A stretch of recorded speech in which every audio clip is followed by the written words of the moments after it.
আমাদের প্রেমের কথা চ্যানেলটির সকল প্রকারের পাঠ গল্প দেখতে আমাদের চ্যানেলটি সাবস্ক্রাইব করে পাশে থাকা বেল আইকনে ক্লিক করুন। ফোন নাম্বার বন্ধ কেন ছিল তোর? মনের মধ্যে চেপে রাখা কথাটা আটকাতে পারে না রাফা। এই কয়েকটা দিনে তার ফোনের ডায়াল লিস্টে শুধু একজনের নাম ছিল। দিনরাত মিলিয়ে কল করে গিয়েছে, কিন্তু অপর পাশে মানুষের কোনো খোঁজ খবর পায়নি।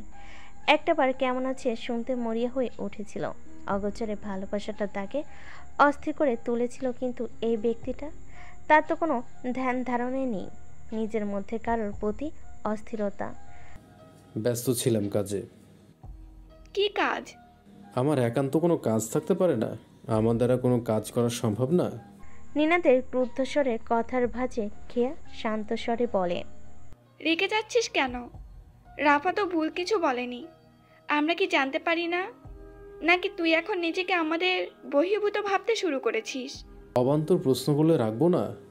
উৎস গল্প বর্ষা ছেড়ে উঠে দাঁড়ায়। এগিয়ে গিয়ে নিনাদের কাঁধে দুজন দুদিক থেকে হাত রাখে, হাসিমাখা স্বরে বলে, সমস্যা কি তোর বলতো? ট্যুরে গিয়ে তোর যোদের সাথে মারামারি হওয়ার পর থেকেই হুট করে পাল্টে গেলি। কি হয়েছে আমাদের খুলে বল, আমরা তো সবসময় তোর পাশে আছি। নিনাদ মুখ খোলার আগেই পিছন থেকে কারো উচ্চস্বরে ডাক কানে পৌঁছায়। একই সাথে সবে মিলে ঘুরে তাকাতে দেখতে পায় তুর্য সহ তার সাঙ্গপাঙ্গদের। তুর্য হাত ঘড়ির দিকে ইশারা করে কিছু একটা বোঝাতে নিনাদ কল্প উৎসের হাত কাঁধ হতে নামিয়ে বলে, সমস্যা কিছু না, থাক, যাইতে হবে আমার। ওদের সাথে কি দরকার তোর? নিনাদ গল্পের কথায় ভ্রুক্ষেপ না করে খেয়াকে নিরেট কণ্ঠে ঠেলে বলে, তোর সাথে আমার কিছু কথা আছে, এদিকে আয়। খেয়া কোনো প্রত্যুত্তর না করে সরাসরি উঠে দেয়। নিনাদের সাথে আলাদাভাবে কথা বলার অনেক কারণই থাকে তার, হয়তো এখনও সেরকম কিছু একটা কারণ রয়েছে। মনে মনে আশাবাদী হয় যদি ছেলেটা তাকে যে সমস্যায় হোক না কেন একটু খুলে বলতো, এমন পরিবর্তনের কারণটা জানতো। সত্য পাতা ঝরে যাওয়া চিকন শাল গাছটার নিচে দাঁড়িয়ে আছে খেয়া আর নিনাদ। মৃদু বাতাস খেয়ার ছোট ছোট চুলগুলোতে ঢেউ তুলছে, সাথে সাথে সোনালু ফুলের চাপে রঞ্জিত ওড়নাটা দুধার এলোমেলোভাবে উঠছে। এত স্নিগ্ধ একটা সময়ে নিনাদের কাঁধ ব্যাগ হতে নামানো কিছু একটা দেখে তার মুখভঙ্গি অন্ধকারে ছেয়ে যায়। শুষ্ক কণ্ঠে বলে, বন্ধুত্ব বিক্রি করে মূল্য চোকাতে এসেছিস? আমি শুধু আমার ঋণ পরিশোধ করতে আসছি। বন্ধুত্ব বিক্রি আসছে কেন? তোকে কি এক্সট্রা প্রেশার ক্রিয়েট করা হচ্ছে ঋণ পরিশোধের জন্য? নিনাদ, কিডনি বিক্রি করে নিশ্চয়ই টাকাগুলো আনা হয়নি। কোনো ইনকাম সোর্স আছে বলেও তো আমার জানা নেই। এতগুলো টাকা তুই পেলি কিভাবে? নিনাদ পাক্কা হাসে খেয়ার কথাতে, মুখে নেই তার কোনো দৈন্যতার ছাপ।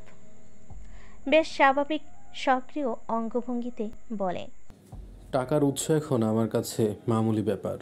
যে অর্থ কষ্টে এতদিন আমার কাছে দায়বদ্ধ থেকেছি, তা থেকে মুক্তি মিলেছে।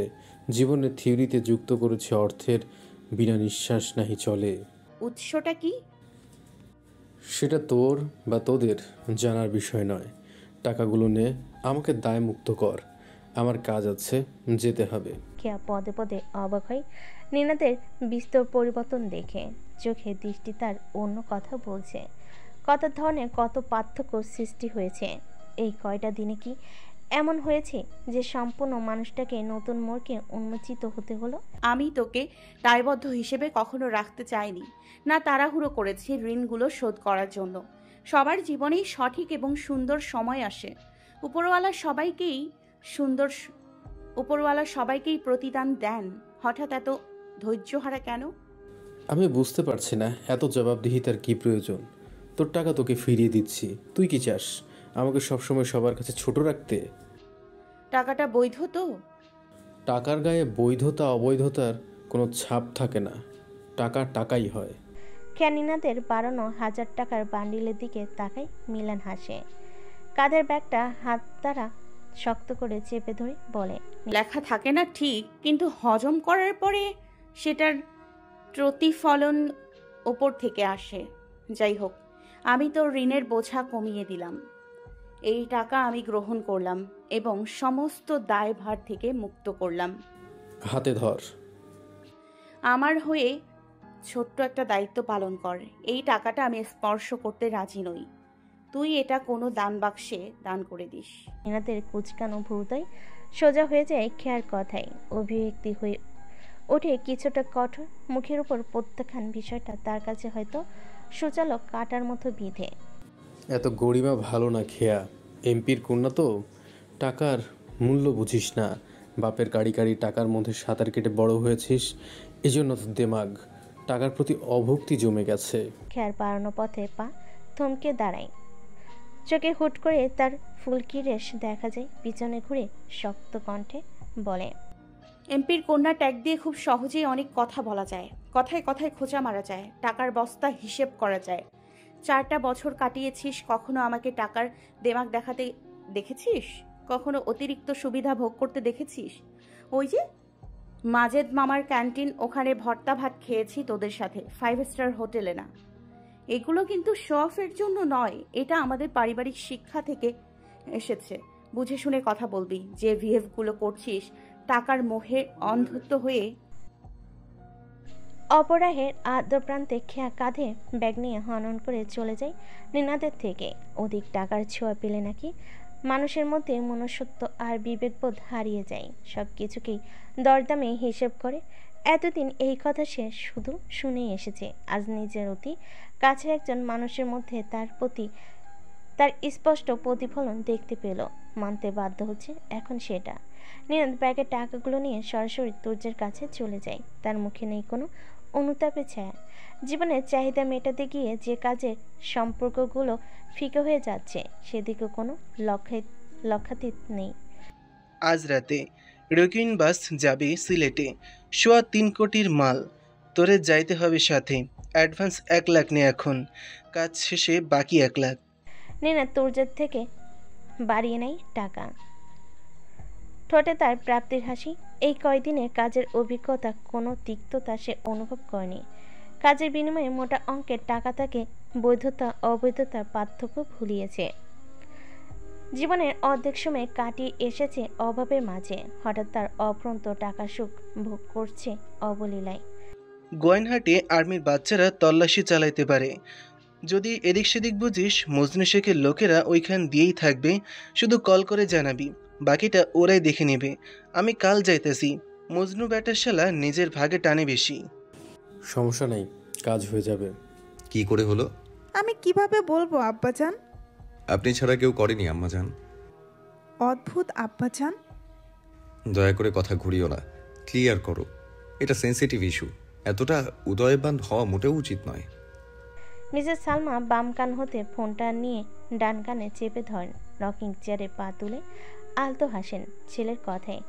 ছেলের ভাবমূর্তি সে স্পষ্টতই বুঝতে পারছে, কিন্তু এই মুহূর্তে সে যাচ্ছে চতুরতার সহিত বিষয়টাকে উপস্থাপন করার। কণ্ঠে চমকপ্রদ ভাব এনে বলেন, আমি মোটেও উদয়বান হইনি, বরং আশ্চর্য হয়েছি। একটা মেয়ের সঙ্গে তোমার পরিচয় রয়েছে, মেয়েটাকে তুমি তোমার পক্ষ হতে এভাবে সাহায্য করেছো, মেয়েটাকে কেয়ার করেছো, একটা বারও তার কথা আমাকে বললে না। আবার দেখো, মেয়েটা ছুটে এসেছে তোমার সাথে যোগাযোগ করতে। যদিও সে অভিনয় বেশ কাঁচা, আমি শুরুতেই ধরে ফেলেছি, বাট খুবই সরল, সহজ, মিষ্টি একটা মেয়ে। বিনা কারণে কেন তোমার সাথে যোগাযোগ করতে চাইবে? হাদীপ হাতের ঘড়ির দিকে তাকিয়ে থমথমে গলায় বলেন, আমার কাজই সাহায্য করা, এর ভেতরে কারণ খোঁজাটা বোকামি আম্মাজান। মেয়েটা অতিরিক্ত কথা বলে। তোমার শুনতে নিশ্চয়ই ভালো লাগে। কারো কথা শোনার জন্য যে সময়টুকু প্রয়োজন সেটা আমার কাছে নেই। সময় বের করো আব্বাজান, মেয়েটাকে আমার ভালো লেগেছে, আর যা বুঝলাম তোমার প্রতিও তার বেশ আগ্রহ রয়েছে। অগ্রাহ্যের স্থায়িত্বকাল অনেক কম হয়, আজকে আছে আগামীকাল থাকবে না। ভালোবাসার ধাপ শুরুই হয় আগ্রহ দ্বারা, আগ্রহ মানুষকে আকৃষ্ট করে। আচ্ছা, এগুলো কোনো ব্যাপার নয়, কিন্তু মেয়েটার নাম যেন কি মনে পড়ছে না। বারে বারে এভাবে মেয়ে মেয়ে বলে ডাকতে কেমন লাগছে? খুশবু কবির খেয়া। মিসেস সালমা মুখে চওড়া হাসি টানেন, কিছুটা নিচু স্বরে বজায় রেখে বলেন, পুরো নাম জানো দেখছি, জানা ভালো, যে কোনো সময় কাজে আসতে পারে। আতসী কাজ তারা দেখলে হয়তো তোমার মধ্যেও একটু। ফোন রাখছি, আমার ডিউটি টাইম শুরু হতে যাচ্ছে, নিজের খেয়াল রাখবে। কান হতে ফোন নামিয়ে দীর্ঘশ্বাস ফেলেন মিসেস সালমা। মুখে তার হালকা হাসি রেশ এখনো বিদ্যমান। অদূরে দৃষ্টি রেখে ভাবেন ছেলেটা তার অতিরিক্ত গম্ভীর মানবে পরিণত হয়েছে। প্রফেশনের বাহিরে স্বাভাবিক জীবনটাকেই ভুলতে বসেছে। বয়স 30 পেরিয়ে গেছে, অথচ জীবনসঙ্গীর খাতা এখনো শূন্য। যা করার এখন তাকেই করতে হবে। ঘরের দৌড় প্রান্তে দাঁড়িয়ে থাকা মা ছেলের সূক্ষ্ম কথার ইঙ্গিত বেশ ভালোভাবেই ধরতে পারেন মিসেস নাজিয়া। হাতে থাকা গরম গরম চিতই পিঠা আর ধনেপাতা ভর্তার বাতিটা একইভাবে নিয়ে পিছন ঘুরে চলে যান। মিসেস নাজিয়া ভারী মুখ নিয়ে রফিকের হাতে বাটি তুলে দেন। জোর কদমে ধূপতাপ পা ফেলে কুঞ্জটুয়ে পা রাখতেই তার গরম মেজাজ উগরে বের হয়।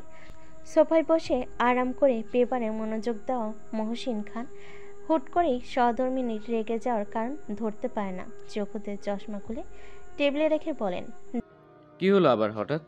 এত রেগে আছো কেন? তোমার জানতে হবে না, তোমার তো কোনো চিন্তা নেই, যত চিন্তা সব আমার। হ্যাঁ, কি হয়েছে না বললে চিন্তা করবো কিভাবে? ড্রয়িং রুম হতে মায়ের ঝাঁঝালো কণ্ঠস্বর পেয়ে পাশাপাশি দুটো রুম হতে বের হয় আসে নীর ও শাহরিয়ার। তাদেরকেও মুখভঙ্গিতে মায়ের রেগে যাওয়ার কারণটাও বুঝতে ব্যস্ত। তোমার পছন্দ করা পাত্রকে অন্যত্র পাত্রস্থ করতে ভাবি সাহেব উঠে পড়ে লেগেছে। বলো কি, মেয়ে দেখা শুরু করেছে আবার? মেয়ে দেখা শেষ, মেয়ে ঠিক করাও হয়ে গেছে। মায়ের কথা শুনে এক পা পিছিয়ে এসে দরজার পথ হতে মুঠোফোন চেপে ধরে। ইতিমধ্যে শরীর শুরু হয়ে গেছে তার অবিরত কম্পন। মাহদীপ ভাইয়ের জন্য মেয়ে ঠিক এতদূর এগিয়ে গিয়েছে কবে কখন হলো? শাহরিয়ার নিয়েটের বিচলিত অবস্থা দেখে এগিয়ে আসে। জানে বোন তার মাহদীপ ভাইয়ের জন্য অতি দুর্বল চিত্র তৈরি করেছে। এর মধ্যে কঠিন একটা বার্তা তাকে করে ফেলেছে নাজুক। আরে গাদি, একটু বুঝে শুনে কান্না কর, মাথা খাটিয়ে শোন কি বলছে। আম্মু বাবাকে বলছে তোমার পছন্দ করা পাত্রকে, মানে বুঝতে পারছিস? নীর অবোধ বালিকা নিয়ে শাহরিয়ার পানে তাকায়। কানে কানে ভরপুর তার চোখের জল। তার মন কিছুতেই মানছে না, না শুনছে কারোর কথা। শোনো নীরের বাবা, আমি তোমাকে বলছি, তুমি আর দেরি করো না। তুমি ভাইজানের সাথে কথা বলো। নিজেদের ঘরে মেয়ে থাকতে এভাবে অন্য মেয়ের কথা ভাবে কি করে? আমার মেয়ে কোন দিক থেকে কম? চেহারা, সৌন্দর্য, পড়াশোনা কোনো কিছুরই কমতি নেই।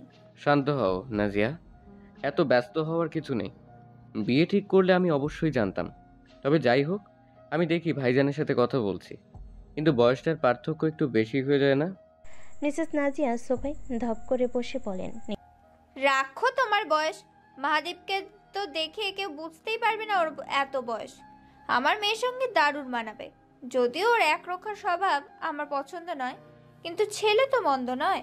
নীরকে এমন উপযুক্ত একটা ছেলের হাতে তুলে দেওয়াটা আমাদের জন্য বিরাট পাওনা। নীর এক মুহূর্ত দেয় না, দৌড়ে সে মাকে জড়িয়ে ধরে। অবিরামভাবে হেসকে তুলে কান্না করে মিসেস নাজিয়া মহসিন খান অবাক চক্ষু দৃষ্টি বিনিময় করে একে অপরের সাথে।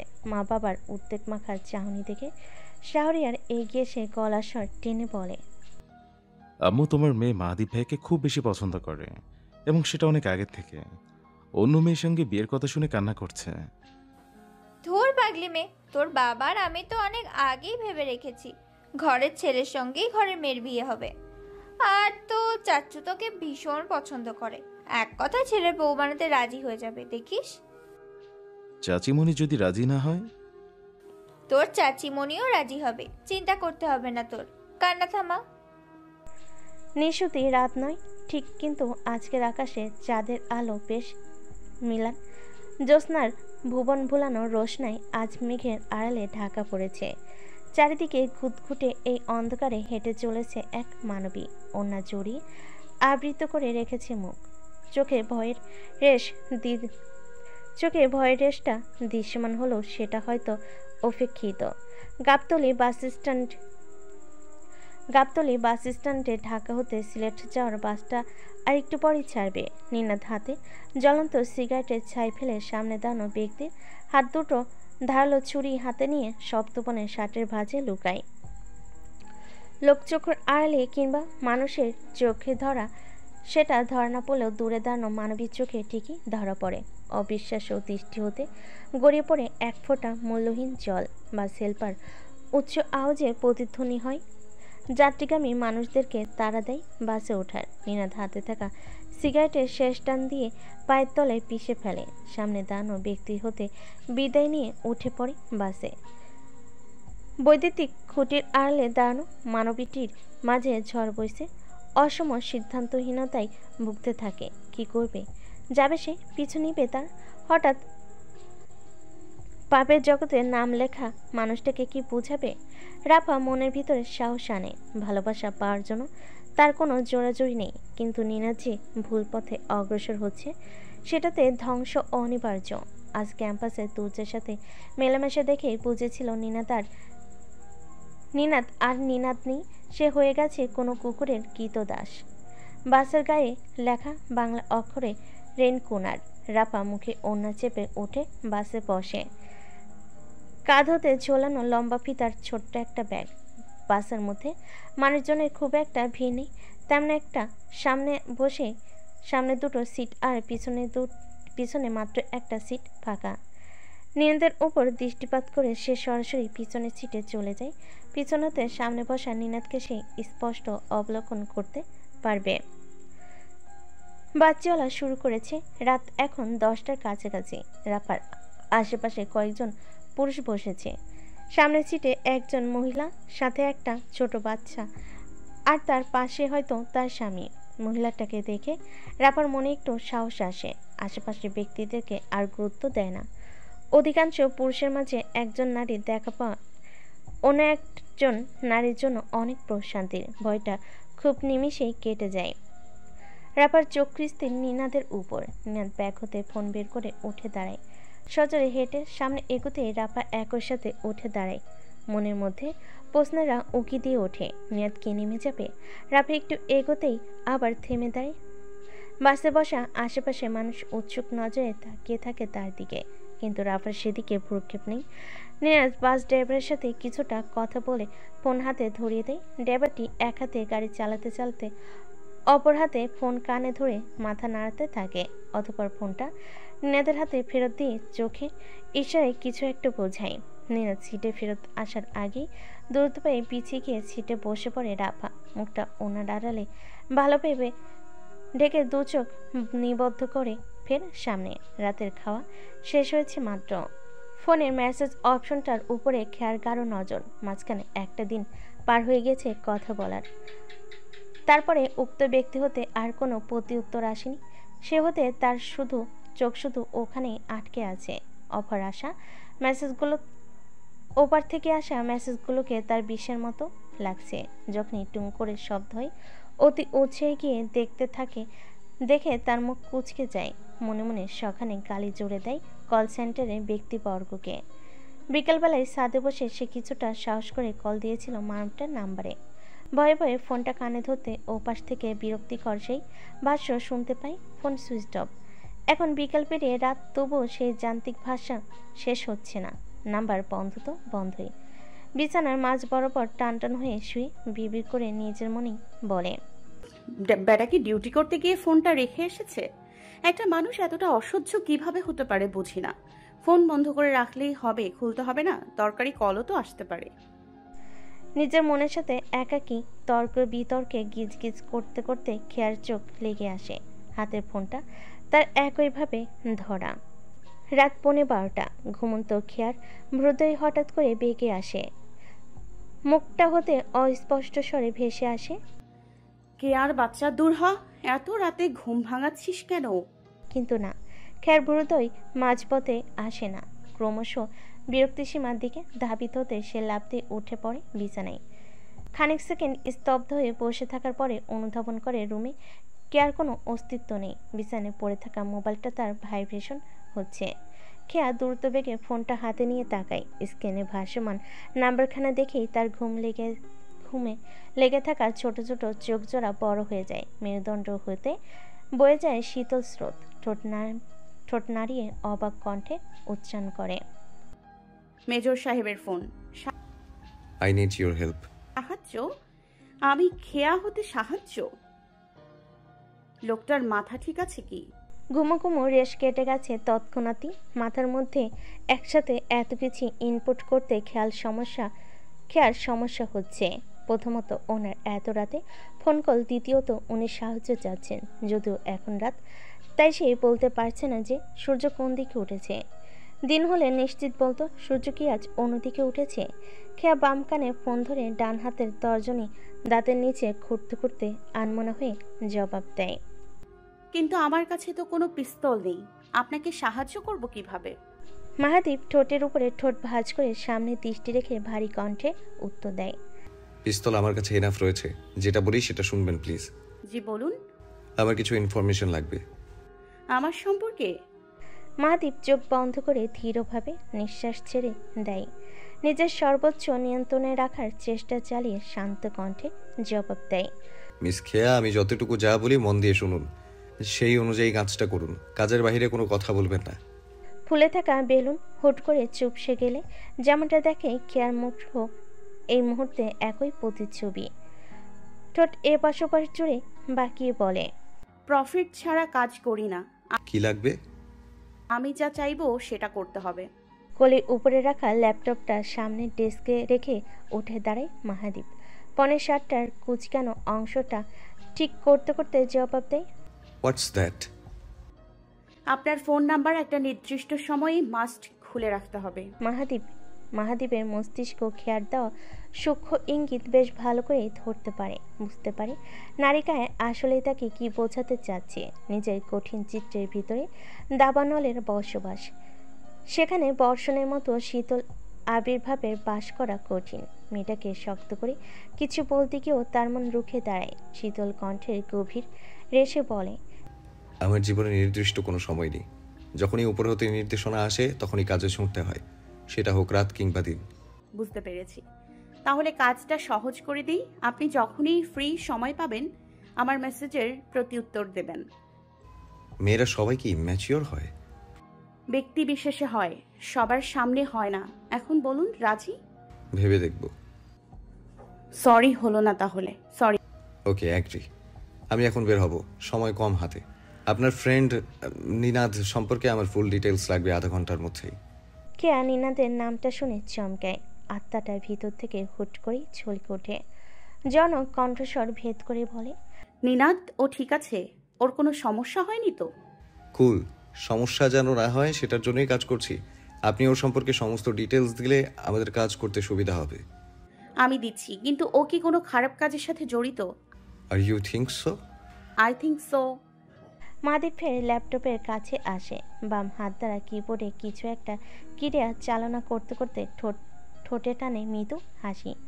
শিকারীর কোষাকারে ঢিল আন্দাজে ছুলেও সেটা সঠিক জায়গায় লেগেছে। টার্গেট পয়েন্ট নিনাদ তুর্য। ওর ফুল ফ্যামিলির ডিটেলস আমার লাগবে, সেই অনুযায়ী ফোর্স পাঠাবো আমি। আশা করি বুঝতে পারছো কাজটা গুরুত্বপূর্ণ। লোকটার মুখে হুটহাট তুমি ডাকটা খেয়ার মস্তিষ্কে বেশ কর্মদক্ষ হয়ে সাড়া দেয়। মন খারাপের ভিড়ে এক চিলতে ভালো লাগা হাজির হয়, তবে বলে না বা বুঝায় না। আপনি আমাকে তুমি করে বলছেন, ইচ্ছা কিংবা অনিচ্ছাই বললেও সেটা নিজের ভিতরে খুব যত্ন করে লুকিয়ে রাখে সে। আমি পাঠাচ্ছি, ওর যেন কোনো ক্ষতি না হয় এটা দেখবেন প্লিজ। ছেলেটা তুর্যের পাল্লায় পড়ে। I see, good night. মাহাদীপের ফোন কেটে যায়। খেয়া এক মুহূর্তে ফোনের পানে চেয়ে থাকে, অতঃপর সময় ব্যয় না করে নিনাদের ফুল ফ্যামিলি ডিটেলস রেডি করার কাজে লেগে পড়ে। বাস মৌলভীবাজারে 5 মিনিটের বিরতি দেওয়ার পর পুনরায় ছেড়েছে। রাফা একটা বিষয় বেশ অদ্ভুতভাবে প্রকাশ করে, এত লম্বা একটা জার্নিতে বাস হতে একটা মানুষও নেমে যায়নি। সেই শুরুতে যেমনটা ছিল এখনও সেই রকমই। সবারই কি গন্তব্যে সিলেট। আশেপাশে কয়েকশো গজের মধ্যে পুলিশ কিংবা আর্মির চেকপোস্ট না থাকায় নিনাদ সত্যির নিঃশ্বাস ছাড়ে। বাস ড্রাইভারকে মূল সড়ক ছেড়ে ছোট ছোট সড়কের মধ্যে প্রবেশ করার নির্দেশ দিয়ে ফোন লাগায়। মূল সড়ক ছেড়ে দিয়েছি। গোয়াইনঘাটে কি এই সময় চেকপোস্ট আছে? বুঝতেছি না, আল্লাহর বাচ্চারা আজকে চেকপোস্ট বসাই নাই কিনলেই পুরা রাস্তা ফাঁকা। এক কাজ কর, মালগুলান বাসের বক্স থেকে নামাইয়া ভিতরে নেন। আল্লাহর পুত্রা কোন দিক দিয়ে ঢুকবো ঠিক নাই, সরাসরি আইসা বাসের বক্স চেক করব। এই সময় বাস থামালে আশেপাশের মানুষ যদি সন্দেহ করে?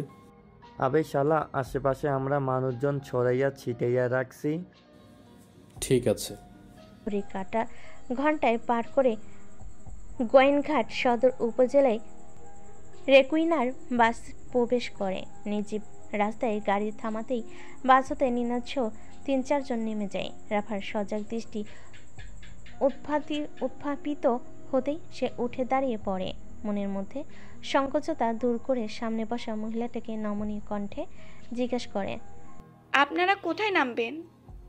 বশরত মহিলাটি বেশ অদ্ভুতভাবে রাফার দিকে তাকায়। পা হতে মাথার অর্ধপ্রান্ত নজর বুলিয়ে দেখতে দেখতে বলে, তুমি নামবা কই? সামনেই। তো নামো, আমারও জিগাও কিল্লে, আমি কি নামুনি? এইখানে থাকুম। এইখানে থাকবেন মানে? মহিলাটি লাল দাঁতগুলো বের করে বিদঘুটে হাসি হাসে। রাফা মহিলাটির হতে দুপা পিছিয়ে আসে। মহিলাটির ভাবভঙ্গি তার কাছে সুবিধার লাগে না। পিছন হতে তার পাশে বসা লোকটা নিচু স্বরে বলে, এই বাসের মধ্যে আপনি ছাড়া কেউ নামবো না। সব আমরা একই দলের লোক। লয় আপনারাও আমাকে দলের বানাই। লোকটার কথার আগামাথা বোঝার আগে চারপাশ হতে একযোগ ভীমরুলে নেয়। মানুষগুলো রাফাকে জাপটে ধরে চক্ষুবন্দি করে ফেলে। হাতে মুখে কাপড় দ্বারা বেঁধে নিয়ে নিস্তেজ করে দেয়। রাফা নিনাদকে ডাকার প্রাণপণ চেষ্টা করে। নিনাদ রাফা হতে বেশি দূর নয়, বাসটার বক্স হতে মাল তোলার কাজে নির্দেশ দিতে ব্যস্ত। কিন্তু সে গুণাক্ষরেও বুঝতে সক্ষম হয় না ভিতরে তার জন্য একটা মেয়ে কতটা অস্থির চিত্তে হাহাকার করছে। মহিলাটি এবং সাথে একজন ছেলে রাফাকে টানতে টানতে বাস হতে নামায়। বাসটির ড্রাইভার নিনাদের সাথে দাঁড়িয়ে থাকা অবস্থায় আর চোখে তাকিয়ে বলে, এই বেটি আবার কেডাই রে? নতুন শিকারী। এক পলক চেয়ে আবার দৃষ্টি ঘুরাই। এসব নতুন নতুন শিকারী সে এতদিন দেখে আসছে। তাদের মহাজন নাকি মেয়ে পাগল। নতুন নতুন শিকারী পেলে এদের কড়া চকচকে নোটের বন্যা বইয়ে দেয়। হায়, দুনিয়ায় সব টাকার গোলাম। রাফাকে নিয়ে খানিকটা সময় দাঁড়িয়ে থাকে দুজন ব্যক্তি। দুহাতে শক্ত করে পাঁজরে ধরে আছে তারা। চোখে মুখে বাঁধা কালো কাপড় আর গায়ে বিছানো মোটা চাদর। রাফার মুখ দিয়ে গঙ্গানের আওয়াজ। বাস ড্রাইভারটি বিরক্ত হয়ে বলে, এই মাল আমার বাসা আইলো কেমনে রে? সেমরি মনি করছে লোকাল বাস, ওইটা বসছে। হয়ে যা এডরে নিয়া তুইলা দে মহাজনের হাতে জমাইয়া। নিস্তব্ধ রাত ভেদ করে দুধারে আলো জ্বালিয়ে একটা সবুজ রঙের সিএনজি এসে দাঁড়াই খোলা জায়গাটায়। কাঙ্ক্ষিত বস্তুর অপেক্ষা শেষ হতেই রাফাকে টেনে হিসেবে তোলা হয় সিএনজিতে। রাফা পায়ের চটি জুতো খুলে মাটি আঁকড়ে ধরার চেষ্টা করলেও তা হতে রক্ষা পায় না, পেরে ওঠে না উক্ত মানবদেহের শক্তির সাথে। চোখে বাঁধা কালো কাপড়টি ক্রমশ ভিজে ওঠে। অব্যক্ত কথা গলার ভিতরে সে আটকে যায়। আশেপাশে অনুভব করেন নিনাদকে চিৎকার করে বলতে ইচ্ছে করে, একটা বার তাকিয়ে দেখ, আমাকে বাঁচা নিনাদ, আমাকে ওরা মেরে ফেলবে। আমি তো তোকে বাঁচাতে এসেছিলাম। নিনাদ শোনে না, নিনাদ বোঝে না। মেঘে ঢাকা মিলান জ্যোৎস্নার আলোতে ঝোপঝাড় ডিঙ্গিয়ে সিএনজি চলতে শুরু করে। রাফা ব্যর্থ চেষ্টায় হাত পা ছুটতে থাকে শেষ একটাবার নিজেকে জানান দিতে, কিন্তু না, সে পায় না। কেউ তাকে অনুভব করতে পারে না। অসাধ্যে করতে হয় আত্মবরণ। দ্রুত ক্রমশ বাড়ে। ঝোপঝাপ ফুঁড়ে ঝিঝি পোকাদের করুণ আর্তনাদ ভেসে আসে। রাফা পিছনে রেখে চলে যায় তার গোপন ভালোবাসাকে। সেটা সে গত 2.5 বছর হলো নিজের মধ্যে লালন করে এসেছিল খুব যত্নে। কিন্তু আজ সে যত্নে তৈরি হয় ত্রুটি। ধুলোয় মেখে যায় সমস্তটা। না বোঝে মানুষটা, না বুঝতে পারে মানুষটাকে কি ক্ষীণ জীবন। ওস্তাদ হয়ে গেছে, বাস ছাড়েন। বাস ড্রাইভার নিনাদের চোখে ইশারায় সব তোলা হয়ে গেছে ইঙ্গিত পেতে গাড়ি স্টার্ট দেয়। গাড়ির চাকার গতি স্বাভাবিক রেখে চলতে শুরু করে। রাত 2:30। 12 কিলোমিটার এসেছে মাত্র। এখনও কাঙ্ক্ষিত জায়গায় পৌঁছাতেই 7 থেকে 8 কিলোমিটার পথ বাকি। রমিজ মিয়া এক হাতে বাসের স্টিয়ারিং ধরে রেখে অপর প্রান্তে সিগারেট জ্বালায়। ঠোঁটে চেপে ধরার পূর্বে মুহূর্তে হুট করে ব্রেক কষে নোংরা গালি ছুঁড়ে জানালা ভেদ করে তাকাতে দেখে সামনে পিছে 2টো পুলিশের গাড়ি সহ একটা আর্মির গাড়ি। হাত হতে তার জ্বলন্ত সিগারেটটা পড়ে যায়। বাসের সামনে পিছনে ঘিরে ফেলেছে তাদেরকে। বাসের লাইট নিভাইয়া দে তাড়াতাড়ি, কুত্তার বাচ্চারা গন্ধ পাইয়া চলে আইসে। ফোন লাগা সবাই রে। মকবুল সতর্কিত স্বরে সবাইকে জানান দিয়ে ফোন বের করে। বাসের ভিতরে ঘুটঘুটে অন্ধকার। পুলিশ এবং আর্মি সদস্যরা ইতিমধ্যে বের হয়ে চারপাশটা ঘিরে ধরেছে। ওস্তাদ, ফোনের নেট নাই, বন্ধ করে দিছে। নিনাদ বাসের সিট শক্ত করে চেপে ধরে তিক্ততার বের করে। আজকে এমন কারো কাছে ধরা পড়ে যাবে কল্পনাতেও ভাবেনি। 3.5 কোটি টাকার মাল গড়ছে যাওয়া মানে সব শেষ। কিন্তু উপায় নেই। যেখানে প্রাণ নিয়ে পালানোর পথই বন্ধ, সেখানে মালামাল কিভাবে নিবে? সিটের পাশে রাখা ব্যাগটা সে কাঁধে চেপে উঠে দাঁড়ায়। পালানোর পথ খুঁজতে হবে। পারুক না পারুক চেষ্টা তো অন্তত করে দেখবে। আজকের অপারেশনের মূল দায়িত্ব আছেন ক্যাপ্টেন সাজিদ এবং police commissioner Azizur Rahman. Captain Sajid radio ওয়েবে মুখের সম্মুখে ধরে বাসের চারপাশে রাইফেল হাতে দাঁড়ানো সৈন্য এবং পুলিশদেরকে সতর্ক করেন। 4 জনের টিম বাসের ভিতরে ঢোকার পূর্ব মুহূর্তেই কমিশনার আজিজ মাইকে ঘোষণা করেন, ভিতর হাতে কোনো ধরনের অস্ত্রের ব্যবহার কিংবা গোলাগুলি বর্ষণ করার চেষ্টা করলে আমরা ডাইরেক্ট ইনকাউন্টার করতে বাধ্য হব। আপনারা সারেন্ডার করুন। আপনারা পুলিশ এবং আর্মি আপনাদের ঘিরে ফেলছে, অতএব কোনো ধরনের প্রতিকূল পরিবেশ সৃষ্টি করে আমাদের স্টেপ নিতে বাধ্য করবেন না। বাসের মধ্যে উপস্থিত সবার কাছে ছুরি চাপাতি থাকলেও কোনো ধরনের পিস্তল ছিল না আজ। আর এটাই হচ্ছে সবচেয়ে বড় ভুল। চেকআপে যেন কোনো ধরনের সন্দেহ সৃষ্টি না হয়, এজন্য নিজেদের মধ্যে প্রত্যেক বয়সের লোক রাখা হয় এই বাসে। পুলিশদেরকে দেখানো হয় লোকাল বাস। ছুরি চাপাতিতেও তেমন সমস্যা না হলেও পিস্তল রাখলে ধরা পড়ে যাওয়ার সম্ভাবনা থাকে, এজন্য রাখিনি।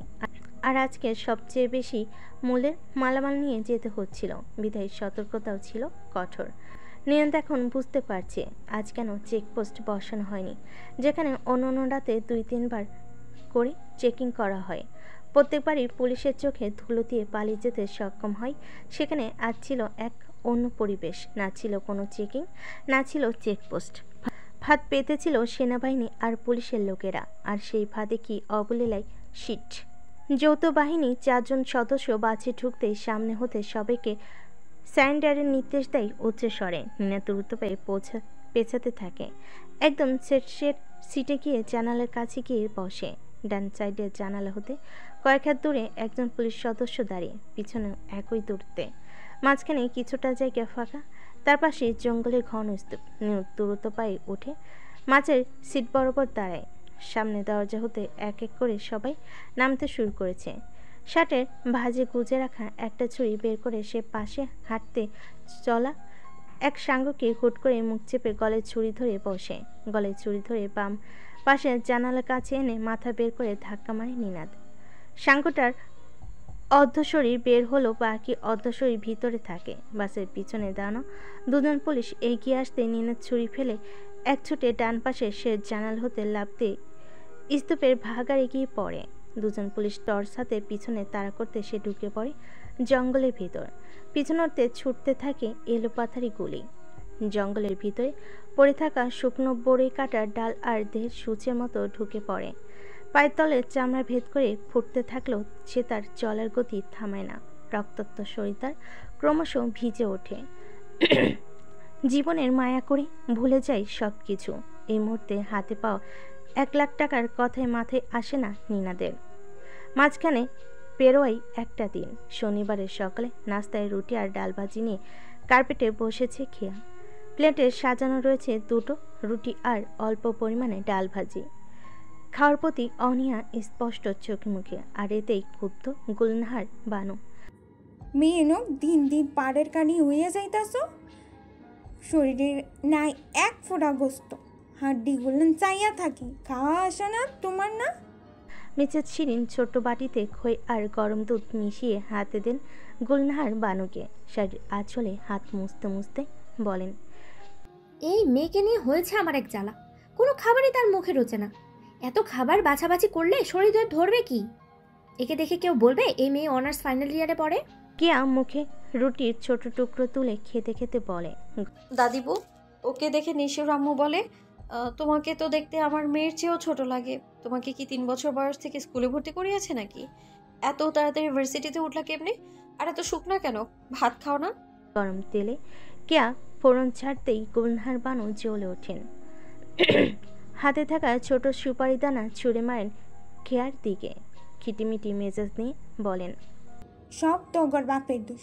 এত কষ্ট করে কামাই কাজি কইরা কোনো নাম নেই, বিবিগারে মুখে খাবার ওঠে না, তোলা তোলা কইরা এখন এই সং বানাইছে।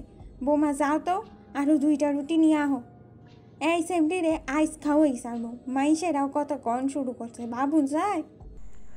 মিসেস শিরিন রুটি আনার জন্য পা বাড়তেই কুলনাহার বানুর সূক্ষ্ম দৃষ্টি তার শাড়ির ওপর পড়ে। কারাও তো, তোমার শাড়ির উপর আজও তরকারি জোর পড়ছে। ইয়ে মানে আম্মা, মা মাইয়া দুইটাই অকর্মার ডেকে। কেয়া বিস্ফোরিত নেটে কেয়ার দিকে তাকিয়ে রুটি ছিঁড়তে থাকে। কাঁচা চিবিয়ে খাওয়ার ভাবমূর্তি প্রকাশ করতে করতে মুখে রুটি পড়তে থাকে। কেয়া এক পলক তাকে হাতের কোণে তুলে দেখিয়ে মুখ বাঁকায়। সেদিনের চিরুনি দ্বারা আঘাতের প্রতিশোধ সে কৌশলে তুলে নেয়। দাদি বউ জিম্মাই তুলে দেয় কেয়াকে। টিভিটা সার তো, আজ তো খবর দেখা হইল না। কেয়া চেয়ার ছেড়ে উঠে সোফা হতে রিমোটটা হাতে নিয়ে টিভি চালু করে। মোক্ষম সুযোগে কেয়া দৃষ্টিপাত করে কুলনাহার বানুকে। তার মনোযোগ টিভিতে। প্লেটটা আলতো হাতে নিয়ে উঠে দাঁড়িয়ে সে হাঁটা ধরে। কয়েক কদম পা রাখতে পিছন হতে উচ্চস্বরে ডাক আসে। জলের ধ্বনিতে কেয়া ধরে পড়ে যাওয়ার ভঙ্গিতে পেছন ঘুরে তাকাতেই কেয়ার মুখ দেখে ভুরু কুচকে ফেলে। চোখ জোড়া তার ছানাবড়া, মুখ হাঁ করে রিমোট নিয়ে স্থিরভাবে দাঁড়িয়ে আছে। কেয়ার চোখের দৃষ্টির সাথে মিলিয়ে টিভির দিকে নজর দেয়। দূর হতে খানিকটা অস্পষ্ট লাগে, দ্রুত পায়ে সামনে আসে। কেয়া, রাফা। টিভিতে ভেসে ওঠে এক মর্মান্তিক দৃশ্য শুনতে পায়। একজন পুরুষের কণ্ঠ হতে উচ্চারিত বেদনাদায়ক সংবাদ। জাহাঙ্গীরনগর বিশ্ববিদ্যালয়ের 4র্থ বর্ষের উদ্ভিদ বিজ্ঞান বিভাগের শিক্ষার্থী রেহনুমা ইসলাম রাফার ছিন্নভিন্ন লাশ মৌলভীবাজারের হাকালুকি হাওরের পাশ থেকে উদ্ধার করা হয়েছে। স্থানীয় মানুষদের হতে জানা গিয়েছে আজ ভোর 6টার সময় তারা এই রক্তাক্ত লাশের সন্ধান পান।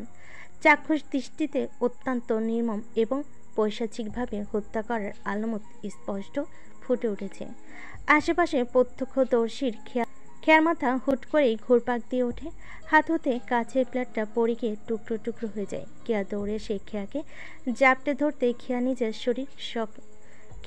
শরীর ছেড়ে দেয়। রাফার দেহটা টিভি স্ক্রিনে ঝাপসা করে দেওয়া হলো।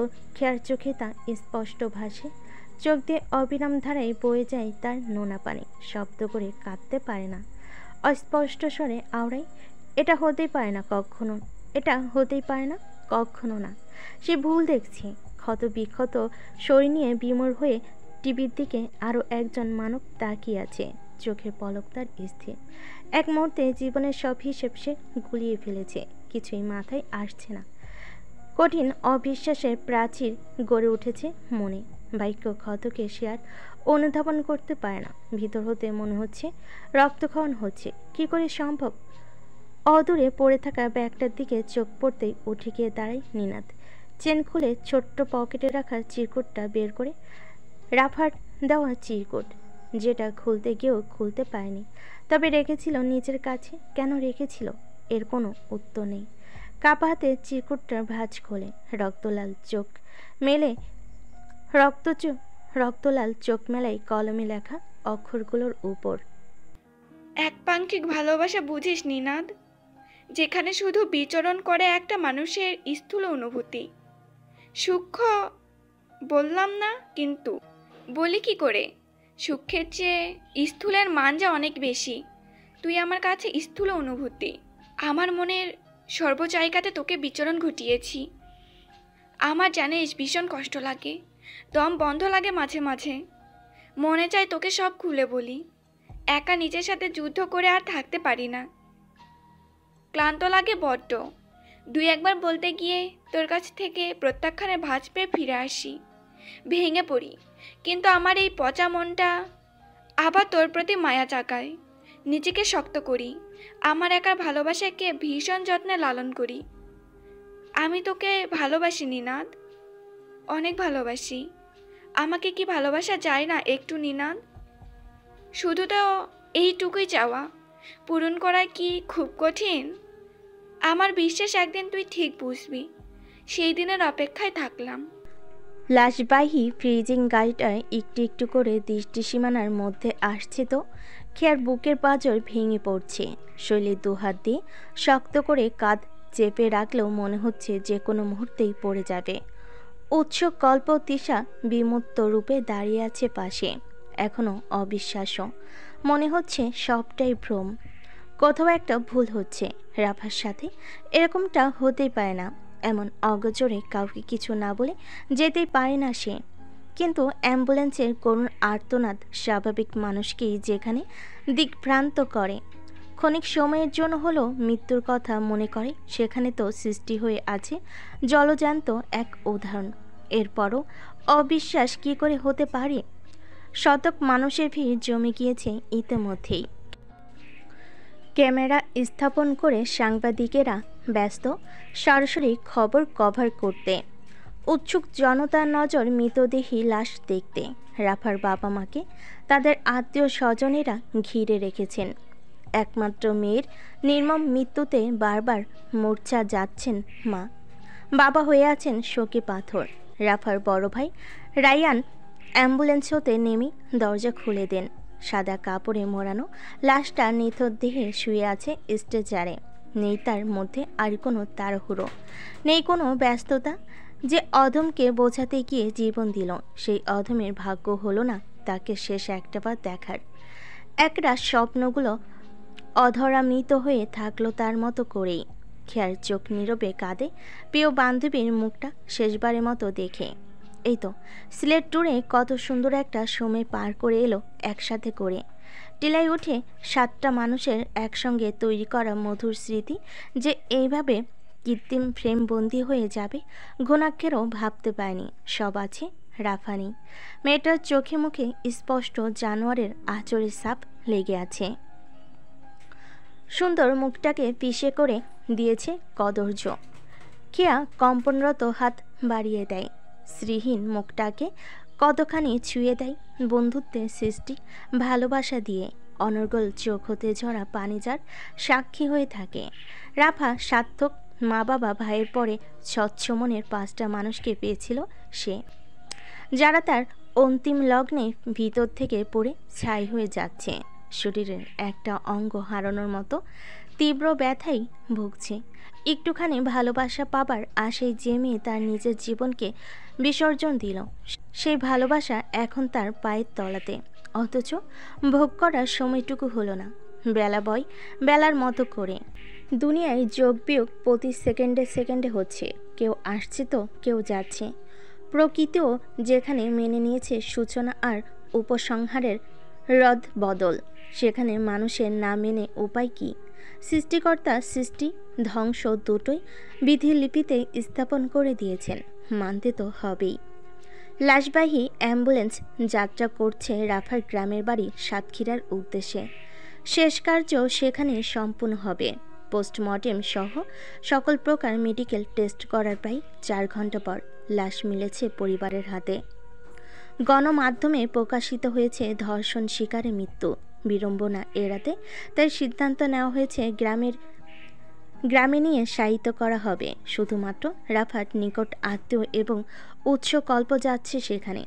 খেয়া, শৈলী, তৃষা 3জনে মানসিকভাবে প্রচণ্ড দুর্বল হয়ে পড়েছে। শারীরিকভাবে লম্বা জার্নি করার অবস্থাতে নেই। উৎস গল্পের মানাতে তাই এখান হতেই দিয়েছে প্রিয় বান্ধবীর শেষ বিদায়। অ্যাম্বুলেন্স চলে গিয়েছে কিছুক্ষণ হলো। সাংবাদিকদের খবর কভার করা শেষের পথে দূর হতে কোনো এক সাংবাদিকের মুখ থেকে ভেসে আসে, ধর্ষণ মামলায় আসামিকে 24 ঘন্টার মধ্যে গ্রেপ্তার করতে সক্ষম হয়েছে পুলিশ। বিশ্ববিদ্যালয়ের প্রশাসন হতে জানা গিয়েছে তারা একই বিভাগের শিক্ষার্থীসহ একে অপরের অনেক কাছের বন্ধু। ধারণা করা হচ্ছে প্রেম ঘটিত সম্পর্ক। খেয়ার দুর্বল মস্তিষ্ক তার শ্রাবণ ইন্দ্রিয়েতে আবছা ইঙ্গিত দেয়। পদচারণা থামিয়ে সে ঘাড় ঘোরায় উক্ত সাংবাদিকের দিকে, যদিও সে ঠাউর করতে পারছে না এই মুহূর্তে সোনার কথার সারমর্ম। তবু এগিয়ে যায় সংকোচে ভরা মন নিয়ে। এক্সকিউজ মি, একটু কথা বলতে পারি প্লিজ? সাংবাদিকটি ক্যামেরাম্যানকে সমেত খেয়ার দিকে ঘুরে তাকাতে খেয়া নিস্তব্ধ কণ্ঠ ভেদ করে বলে, প্লিজ ক্যামেরাটা অফ করুন, আমি একটু কথা বলবো শুধু।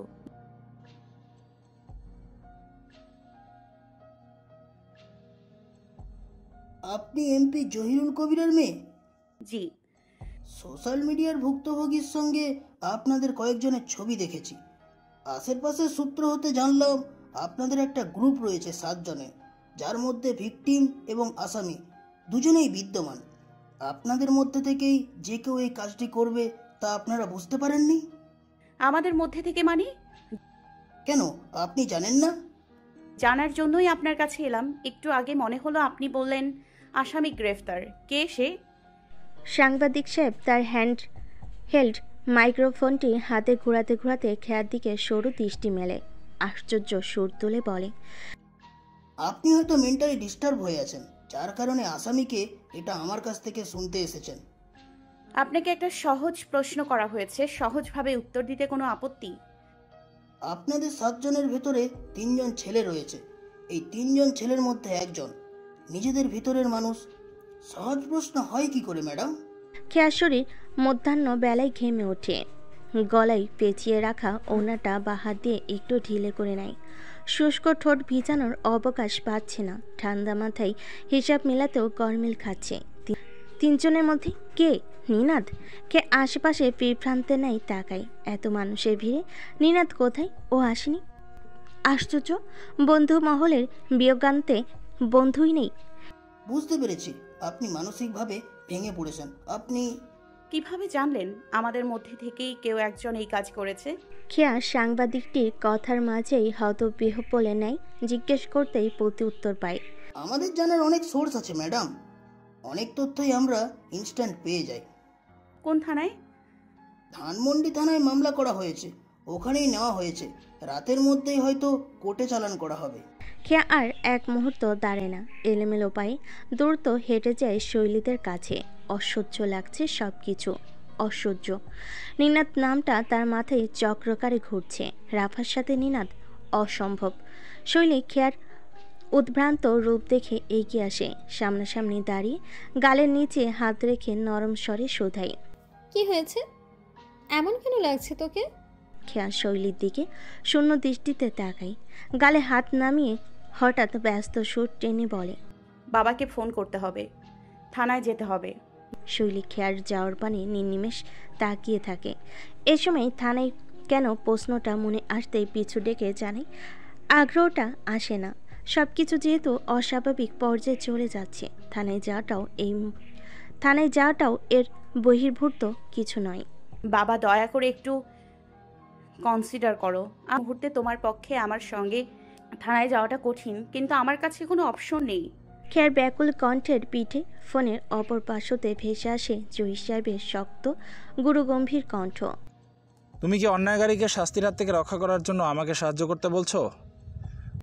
বাবা, নিনাদ এই জঘন্য কাজটা করেনি। হাজার প্রমাণ থাকলেও আমরা কেউই এটা বিশ্বাস করব না। ও কখনোই করতে পারে না। ওকে আমরা চিনি বাবা। তোমার বিশ্বাসের উপর আইন কাজ করবে না খেয়া। অবুঝের মতো কথা বলো না। এখন সে পুলিশের জিম্মায়, আমার হাতে কোনো কিছু করার নেই। আমি ওকে পুলিশের হাত থেকে ছাড়ানোর কথা বলছি না। ওর সাথে আমি একটা বার কথা বলতে চাই, মুখোমুখি দাঁড়িয়ে। জাস্ট 5টা মিনিটের জন্য একটু ব্যবস্থা করে দাও বাবা। আমি তোমার পায়ে ধরি। জীবনে কখনো তোমার ক্ষমতা দিয়ে আমরা সুবিধা ভোগ করিনি। আজ আমি তোমার কাছে অনুনয় করে চাইছি, বিশ্বাস করো বাবা। রাফার শরীরের ক্ষতটা মনে হচ্ছে আমার শরীরে ছাপ ফেলেছে। কোন নরপশু এই কাজটা করেছে আমি জানতে চাই। জয় সাহেব মেয়ের নাচরবান্ধা আবদারে দোটানায় ভোগেন। এই সময় খেয়া থানে গেলে তার বিপক্ষে দলের মানুষ সেটা জমজমাট করে তুলে ধরবে। অপর মহলে নানা রকম গুজব রটিয়ে ছাড়বে এমপির মেয়ে খুনের বিষয়ে তদারকি করছে। রাজনৈতিক মাঠে জায়গা তৈরির জন্য উল্টো চাল চেলে বরং তাকেই ফাঁসাবে। খেয়া, বোঝার চেষ্টা করো। এখানে আমি এই মুহূর্তে কিছু বুঝতে চাইছি না বাবা। আমার অনুরোধটা রাখো। আমি আর কখনো তোমার কাছে কিছু চাইবো না। ঠিক আছে, আমি মনির আর রবিনকে পাঠিয়ে দিচ্ছি। তুমি থানার সামনে অপেক্ষা করো। ওরা গেলে একসাথে ঢুকবে, একা যাবে না। খেয়া কাঁধে ব্যাগটা ঝুলে দৌড়ে রাফাদের বাড়ি হতে বেরিয়ে আসে। কান হতে ফোনটা নামিয়ে গাড়ির ড্রাইভিং সিটে বসে গাড়ি স্টার্ট করে। স্টিয়ারিংয়ে রাখা হাত তার অনবরত কাঁপছে। দৃষ্টির সামনে মনের ভিতরে পাথর গড়ার বৃথা চেষ্টা করে পর্যাপ্তের বেশি স্পিড তুলে ছুটে যায় থানার উদ্দেশ্যে। খুব অল্প সময় নিয়ে তোর সাথে দেখা করতে এসেছি।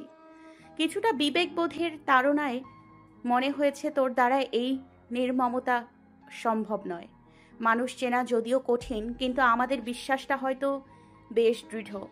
মনকে মানাতে পারছি না। প্রত্যেকের জীবনে একটা ব্যক্তিগত জায়গা থাকে যেখানে কেউ ঢুকতে পারে না। সারা রাত দিন একসাথে থাকলেও জানা সম্ভব হয় না তার ভেতরে কি চলছে, কি চাইছে সে। যদি না নিজে থেকে কিছু বলে, বাইরের জগৎ বলছে অগোচরে তোর সাথে রাফার সম্পর্কের কথা, যেটা আমার কাছে অবান্তর লাগছে। কি করি বলতো? খেয়া নিনাদের চোখের দিকে বেশিক্ষণ তাকাতে পায় না, নামিয়ে নেয়। চোখ দুটোতে সাদা অংশের কোনো চাপ নেই, রক্তের ন্যায় লাল হয়ে আছে বিধ্বস্ত তার রূপ, যেন সর্বস্ব হারিয়ে রিক্ত বেদনায় ভুগছে। কথায় আছে, অভাবের স্বভাব নষ্ট হয়। হঠাৎ করে টাকার মুখ দেখে অর্থগর্বী হয়ে পড়েছিলাম। ছোটবেলার দৈন্যতা আর ক্লেশে নিজেকে হারাতে হারাতে এই পর্যায়ে এসেছি। একান্ত চেষ্টা বলছি না, মায়ের হাড়খাটুনির পরিশ্রমের অবদান এটা। টাকা কি সেটা আমি তোকে বোঝাতে পারবো না, কিন্তু বিশ্বাস কর, এই নগণ্য দুটো শব্দের জন্য আমরা কতই না কষ্ট সহ্য করেছি, কতটা অপমান হয়েছি দাঁড়ে দাঁড়ে, বলার মতো নয়। নিনাদ কথা থামে। ছেলে মানুষের কণ্ঠে কান্নার ভাঁজ হয়তো সবচেয়ে নিদারুণ কষ্টের মধ্যে একটি, যেটা কোনো স্বাভাবিক মানুষ সহ্য করতে পারে না। জোর কণ্ঠে ঠেলে বলে, যেখানে দুমুঠো ভাতের যোগান দিতে জীবন যায়, সেখানে ভালোবাসাটা হাস্যকর শব্দ ছাড়া কিছুই নয়। আমার মতো একটা অযোগ্যকে ভালোবেসেছিস রাফা। আমার মতো মূল্যহীন মানুষকে আমাকে অনেকবার বোঝাতে চেষ্টা করেছে, কিন্তু আমি বুঝিনি। বোঝার ক্ষমতা আমার নেই। আমি খারাপ, কিন্তু পশু হইনি। সাপের পায়ে পা দিয়েছিলাম, বিষ উঠে গেছে মাথায়, নামানোর সুযোগ নেই। ফাঁসির আসামি হতেও আমার কোনো আপত্তি নেই আর। এ দায়ভার শুধু আমার। কিন্তু বিশ্বাস কর, মন দিয়ে স্পর্শ করতেই যেখানে আমি ব্যর্থ হয়েছি, সেখানে পুরুষত্ব বিক্রি করি কিভাবে? ম্যাডাম, 5 মিনিট হয়ে গেছে, সরি, আর 1 সেকেন্ডও সময় দিতে পারবো না। ঘড়ি কাটায় দ্রুত চলনে দিশারা হয়ে পড়ে খেয়া। একটা শব্দ উচ্চারণ করার অবকাশ দেওয়া হয় না তাকে আর। দুজন পুলিশ এসে নিনাদকে নিয়ে চলে যায়। এসআই আতিউর রহমান সাহেব এগিয়ে আসেন খেয়ার দিকে। বাবার পরিচয়ে পরিচিত হওয়ার সুবাদে যে সুযোগ পেয়েছিল, সেটার দাম যেন আকাশ ছোঁয়া। খেয়া, স্যার একটু বিশ্বাস করুন, ও এই কাজটা করেনি। ওর এসব বলে কোনো লাভ হবে না। ওনার বিরুদ্ধে যথেষ্ট প্রমাণ আমাদের হাতে রয়েছে। ভুক্তভোগীর বাবা তার নাম স্পষ্টত করেই মামলা করেছে। অসহায় চোখে তাকায়, কণ্ঠে খাদে এনে জিজ্ঞেস করে, প্রমাণ আছে কি? প্রমাণ না থাকলে তাকে আমরা শুধু শুধু গ্রেপ্তার করব কেন? প্রমাণ আছে। দেখো, তোমাকে খোলসা করে বলাটা আমার কাছে অপ্রয়োজনীয়। কোর্টে তুললেই তখনই বুঝতে পারবে কী প্রমাণ। তবে সহজ ভাষায় বলছি, গত বৃহস্পতিবার রাতে সিলেটের গোয়াইনঘাট উপজেলার মিস রাফার ফোন কল শেষবার ট্র্যাক করা সম্ভব হয়। তারপর থেকে তার কোনো খোঁজ পাওয়া সম্ভব নয়। ঠিকই একই স্থানে তোমার আরেক বন্ধু নাজমুল মিনাদের উপস্থিতি আমরা বের করি, অর্থাৎ দুজনের উপস্থিতি একই স্থানে ছিল। বাসে যারা ছিল তারা জবানবন্দি দিয়েছে। মেয়েটা ঢাকা থেকেই উঠেছিল ওই বাসে, যে বাসে আগেই যাত্রী হয়েছিল নিনাদ। পারিপার্শ্বিক দিক দিয়ে বিবেচনা করলে দেখা যাচ্ছে তারা হয়তো আগে থেকেই প্ল্যান করেছিল একসাথে যাবার। এখানে প্রেম ঘটিত সম্পর্কই আমার মেইন পয়েন্ট করেছি। সব মানছি স্যার, আমরা এত বছর একসাথে থেকেছি, বুঝতে পারিনি, হয়তো সেটা আমাদের ব্যর্থতা। কিন্তু তথাকথিতই প্রেমকে উল্লেখ করে নিনাদি যেই নৃশংসতা করেছে, এটার প্রমাণ কি? নিনাদ যে করেনি সেটা প্রমাণ কি? দুনিয়াতে কি শুধু নিনাদি পশু? এসআই সাহেব হাসেন খোঁচা খোঁচা, আধা পাকা দাড়ি বুলিয়ে বলেন, বাহ, বন্ধুকে বাঁচাতে তোমার এত তৎপরতা। আমাকে প্রমাণের নমুনা শেখাতে আসছো, অথচ তোমার কাছের বান্ধবী এত কষ্টে মৃত্যুবরণ করলো, সেটাতে খারাপ লাগছে না? খেয়ার চোখ মুখ শক্ত হয়ে ওঠে আতিউর সাহেবের কথায়। লাইন ছাড়া বেলাইনের কথা তার সহ্য হয় না। ভিতরে ভিতরে তখন আপনা শক্তি জেগে ওঠে। পৃথিবীতে শূন্য স্থানের অভাব শুধু সংখ্যারই বোঝে, অক্ষরেরা বোঝে না স্যার। আমার কষ্ট আমি বুঝি, আপনি বুঝবেন না। তবে আপনার প্রমাণ আমার কাছে অকাট্য লাগলো, এক কথায় ভিত্তিহীন। আশায় থাকলাম এমপি মহোদয়ের মেয়ে সঠিক প্রমাণ উপস্থাপন করে আমাকে সংশোধন করে দিবে।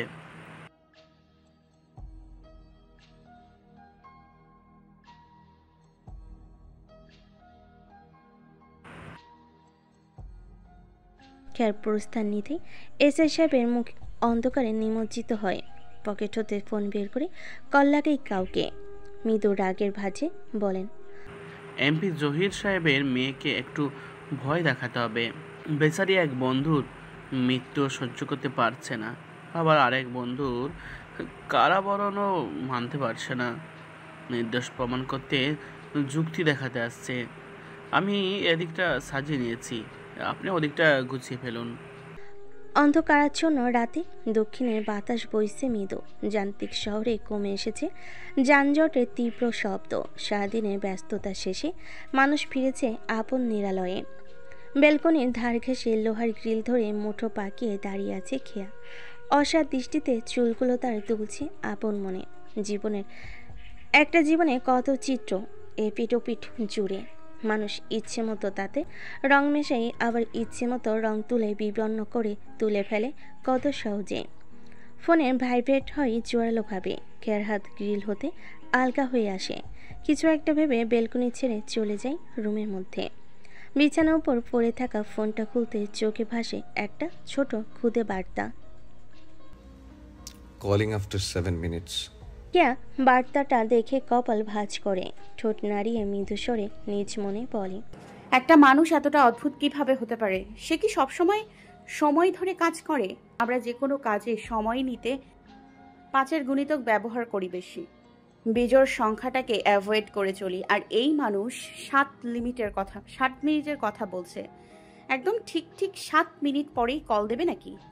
কেয়া দেওয়াল ঘড়ির দিকে তাকিয়ে দেখে রাত 12টা বেজে 17 মিনিট।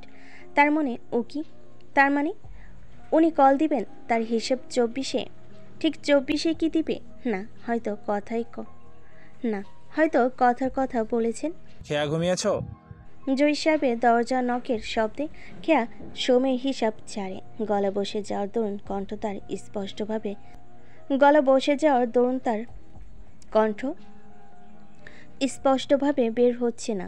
ধীর স্বরে বলে, না, আসো বাবা। জয় সাহেব রুমে প্রবেশ করেন। মুখোপই তার বেশ গম্ভীরতায় ঢাকা। পরনের পাঞ্জাবি দেখে খেয়া বুঝতে পারে বাবা কেবল হয়তো বাসায় এলো। তোমার সাথে আমার কিছু কথা রয়েছে। এটাকে অবশ্য কথা না বলে উপদেশ বলতে পারো। জি বাবা, বসো।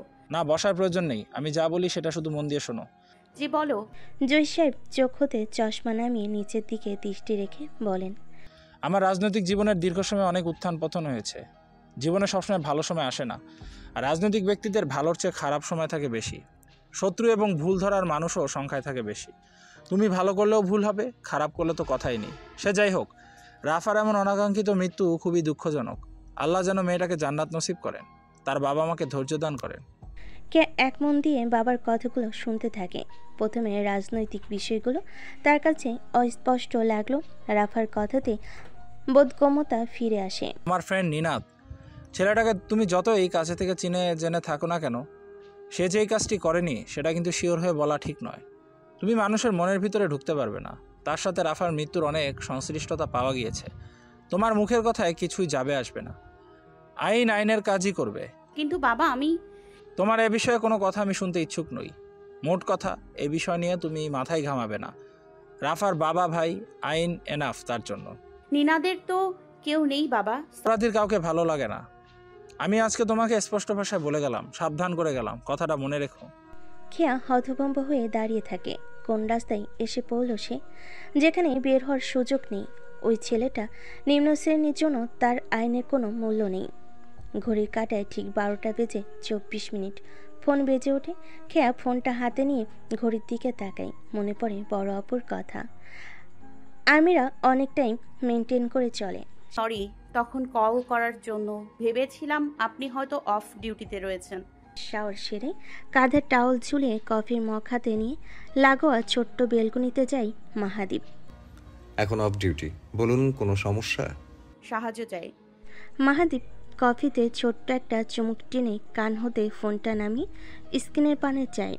কপাল কিছুটা কুঞ্চিত করে বলে, আপনার গলার স্বরের এই অবস্থা কেন? ঠান্ডা লেগেছে হয়তো। ঠান্ডা না কান্না? সবই ধরতে পারেন যেহেতু, তাহলে বলুন কারণটা কি? কারণটা হৃদয় বিদারক। আপনাকে হার্ট করতে চাচ্ছি না। জি বলুন, কি সাহায্য? কেয়া গলার স্বর টেনে পরিষ্কার করার বৃথা চেষ্টায় থাকে, কিন্তু বেয়ারা গলা তার সাথে সায় মেলে না। বাধ্য হয়ে দৃঢ়স্বরেই বলে, আইনের মতো মূল্যবান জিনিসকে বিক্রি করা যায়? জি করা যায়। আইনের মানুষ হয়ে এই কথা বলছেন আপনি? তাহলে আইন রেখেছেন কেন আপনারা? কিসের জন্য কাজ করেন তাহলে? মাহাদীপ কফি হাতে বেলকনির চেয়ারে পায়ের উপর পা তুলে বসে। ভেজা টাওয়ালের কারণে দুশো টি শার্টটা তার ভিজে উঠেছে ঘাড়ের কাছে। দীপ্ত চাহনিতে রাতের অন্ধকার দেখতে দেখতে ভরাট কণ্ঠে জবাব দেয়,